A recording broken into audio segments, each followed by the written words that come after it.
السلام عليكم ورحمة الله وبركاته. ازيكم يا حبايبي، عاملين ايه؟ كل سنة وانتم طيبين. رمضان كريم عليكم وعلى أمة المسلمين وأمة محمد أجمعين يا رب. يعود عليكم بالخير واليمن والبركات.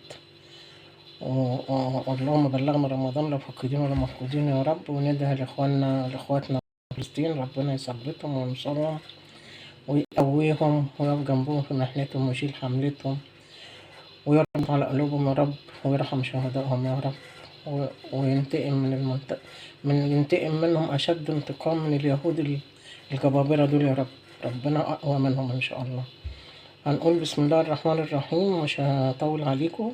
احنا طبعا في موسم التوم، وكلنا طبعا بنجيبه. اللي بيفرزوا، في ناس ما بتفرزوش، بس أنا عن نفسي بفرزه كل سنة.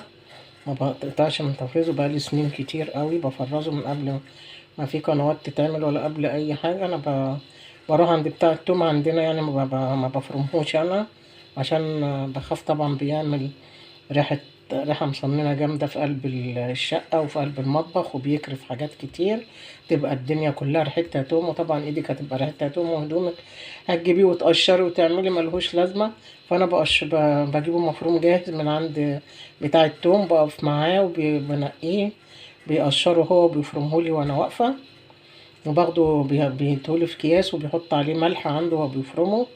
وانا بقوم جاي معبيه في قلب احط بقى الحاجات اللي انا بحطها عليه، وبعبيه في قلب برطمانات زي كده.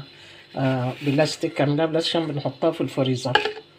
عندك اي برطمانات بلاستيك، برطمانات زي دي الجرادل الصغيره البلاستيك دي، بحط فيها، بقفلها حلو، وبقوم مدخلها في قلب كيسين كده واربطهم، واقوم حطاهم في درج مخصص في الديب فريزر، بحطهم فيه عشان ما تكرفش اي اكل.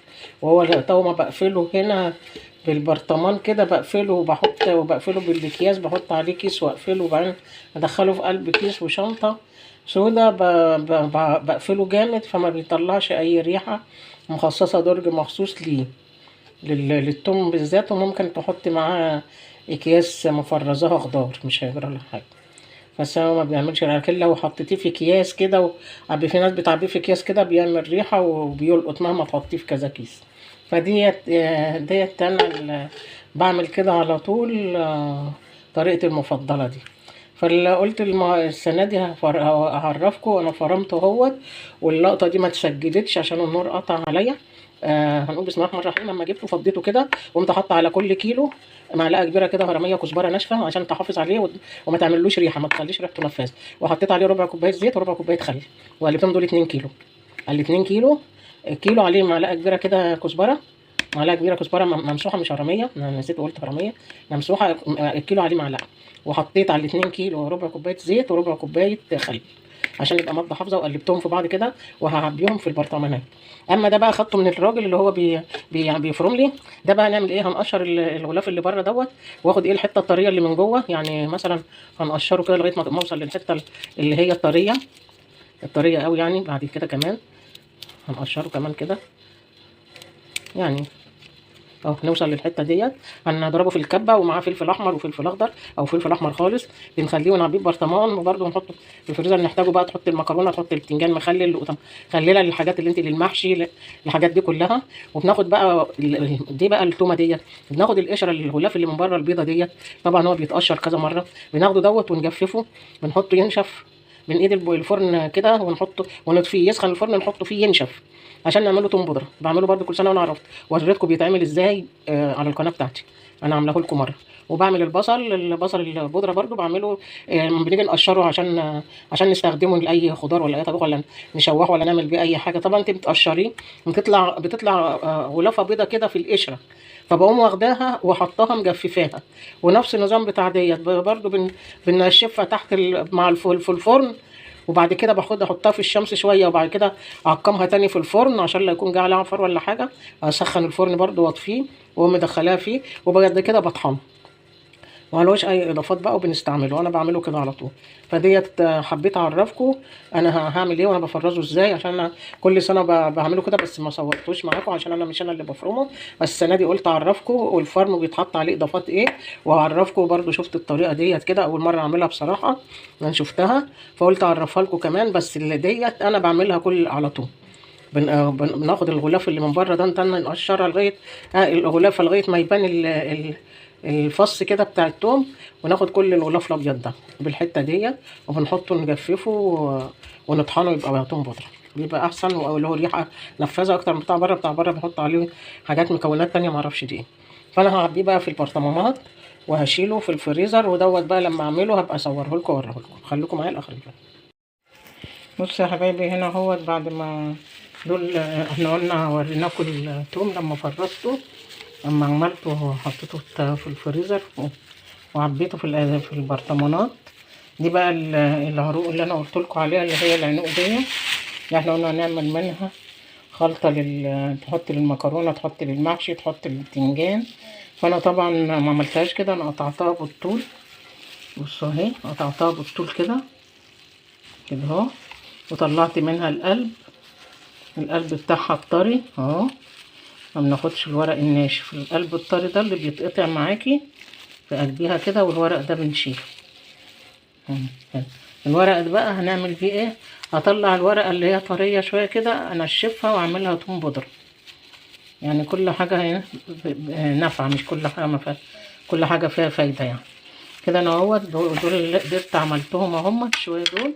ودول نص كيلو فلفل حامي احمر. وده بقى هتخليه تحطيه في الفريزر، ما تيجي تسلقي لحمه، تسلقي فرخه، تيجي تعملي عدس، بصارة، تحطي واحده من ديت في الشوربه، في اي شوربه بيديها طعم وريحه حلو. لما باجي اعمل ادمس الفول برضه احط فيها واحده، بدل ما احط راس توم، لا احط فيها بتبقى دي ريحتها اقوى. حلو بنستعملها للشوربه، لان انا بحط توم للشوربه صحيح بقشره، فديت بتغني عن راس التوم، لان ريحتها نفاذه اكتر. فبشيله بقى في الفريزر ومبعوز واحده عين ولا حاجه، ولما ده يخلص اعمل غيره. هتلاقيني اعمل غيره على طول. دلوقتي انا جبت الكبه اهي، وهحط كده، اقول بسم الله الرحمن الرحيم اهو قدامكم. هنحط شويه فلفل اهو، ونحط شويه برضه، شوفوا هيعملوا قد ايه. وهنحط معاهم معلقه ملح او معلقتين، لان احنا هنملحها، ونحط عليه خل بس. هعمله واوريه لكم حبايبي. هو بعد ما فرمته وحطيته في علبه، بعد ما فرمته حطيته في حاجه كبيره، وحطيت عليه معلقتين الملح اللي حطيتهم قدامكم بس، وحطيت عليه ربع كوبايه خل ومعلقتين زيت، وقلبته عشان تبقى مادة حافظه. وعبيته كده. وده التوم اللي انا وريته لكم امبارح، عبيته كده في البرطمانات اهوت، طلع في جردل البرطمان ده وبرطمان الطحينه دوت. فاي حاجه بلاستيك عندك تكون نظيفه. اهو يا حبايبي كده اهوت. انا قلت لكم لغايه ما قلت لكم عبينا دول اهوت في البرطمانات. ده هغطيه وهحطيه بقى في الفريزر. بصوا يا حبايبي، هنا اهوت بعد ما دول احنا قلنا وريناكم التوم لما فرطته، لما عملته حطيته في الفريزر وعبيته في البرطمانات. دي بقى العروق اللي انا قلت لكم عليها، اللي هي العنق دي اللي احنا قلنا هنعمل منها خلطه تحط للمكرونه، تحط للمحشي، تحط للبتنجان. فانا طبعا ما عملتهاش كده، انا قطعتها بالطول. بصوا اهي قطعتها بالطول كده كده اهو، وطلعت منها القلب بتاعها الطري اهو. ما بناخدش الورق الناشف، القلب الطري ده اللي بيتقطع معاكي في قلبيها كده، والورق ده بنشيله. الورق ده بقى هنعمل فيه ايه؟ هطلع الورقه اللي هي طريه شويه كده، انشفها واعملها توم بودره. يعني كل حاجه نافعه، مش كل حاجه ما فيها، كل حاجه فيها فايده يعني. كده انا اهوت دول اللي قدرت عملتهم اهم شويه دول. ودول نص كيلو فلفل حامي احمر. وده بقى هتخليه تحطيه في الفريزر، ما تيجي تسلقي لحمه، تسلقي فرخه، تيجي تعملي عدس، بصارة، تحطي واحده من ديت في الشوربه، في اي شوربه بيديها طعم وريحه حلو. لما باجي ادمس الفول برضه احط فيها واحده، بدل ما احط راس توم، لا احط فيها بتبقى دي ريحتها اقوى. حلو بنستعملها للشوربه، لان انا بحط توم للشوربه صحيح بقشره، فديت بتغني عن راس التوم، لان ريحتها نفاذه اكتر. فبشيله بقى في الفريزر ومبعوز واحده عين ولا حاجه، ولما ده يخلص اعمل غيره. هتلاقيني اعمل غيره على طول. دلوقتي انا جبت الكبه اهي، وهحط كده، اقول بسم الله الرحمن الرحيم اهو قدامكم. هنحط شويه فلفل اهو، ونحط شويه برضه، شوفوا هيعملوا قد ايه. وهنحط معاهم معلقه ملح او معلقتين، لان احنا هنملحها، ونحط عليه خل بس.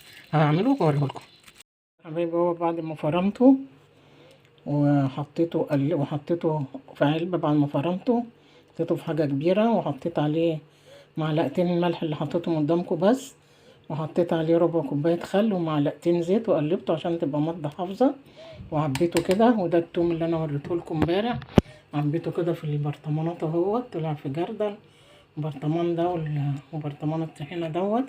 اي حاجه بلاستيك عندك تكون نظيفه. يا حبايبي كده اهوت، انا قلت لكم لغايه ما قلت لكم عبينا دول اهوت في البرطمانات. ده هغطيه وهحطيه بقى في الفريزر.